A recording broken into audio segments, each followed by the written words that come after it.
శాసన మండలి సమావేశాల్లో అనుసరించాల్సిన వ్యూహంపై వైఎస్ఆర్సీపీ అధినేత వైఎస్ జగన్ పార్టీ ప్రజాప్రతినిధులకు దిశానిర్దేశం చేశారు. డిఎస్సి వ్యవహారంపై ప్రభుత్వాన్ని నిలదీయడమే ప్రధాన అజెండాగా నిర్ణయించినట్లు ఎమ్మెల్సీ మొండితోక అరుణ్ తెలిపారు. డిఎస్సి కుంభకోణానికి ప్రధాన కారకుడైన మంత్రి లోకేష్ రాజీనామా చేయాలనే డిమాండ్ను సభలో బలంగా వినిపిస్తామని చెప్పారు. ఈ వ్యవహారంపై థర్డ్ పార్టీతో విచారణ జరిపించాలని డిమాండ్ చేస్తామని వెల్లడించారు. అలాగే బీసీ నాయకులపై జరుగుతున్న దాడులు, ప్రభుత్వ ఉద్యోగుల సమస్యలను కూడా శాసన మండలిలో ప్రధానంగా ప్రస్తావిస్తామని ఎమ్మెల్సీ మొండితోక అరుణ్ తెలిపారు. జగన్మోహన్ రెడ్డి గారి అధ్యక్షతన సిఎల్పి మీటింగు, ఎమ్మెల్యేలు ఎమ్మెల్సీలతో మీటింగ్ జరిగింది. ఈ మీటింగుల్లో శాసనసభలో శాసన మండలిలో మేము పోరాడవలసిన విషయాల గురించి చాలా క్షుణ్ణంగా చర్చించడం జరిగింది.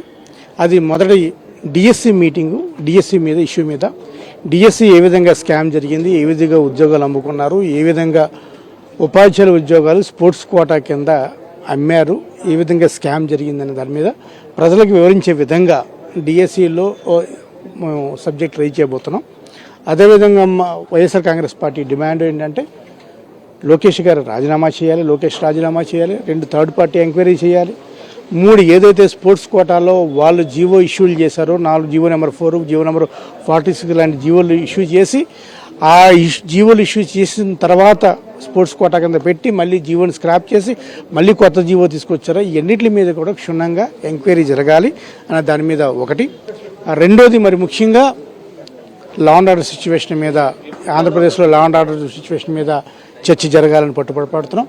అదేవిధంగా మూడవది ఈరోజు రైతుల సమస్య మీద, రైతుల పరిస్థితి మీద మన అందరికీ తెలుసు. గిట్టుబాటు ధరలు ఏది లేదు.